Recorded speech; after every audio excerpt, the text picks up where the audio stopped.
So just a quick update, my adapter came in, so I have finally been able to hook up the IIfx to a modern monitor.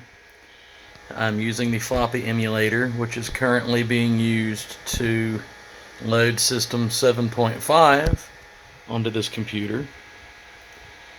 And in lieu of a hard drive, I've got the SCSI cable hanging out of the back here because I've got it connected to the SCSI2SD adapter, so the computer thinks this is just a hard drive, but it's actually a SD card the computer treats as a hard drive.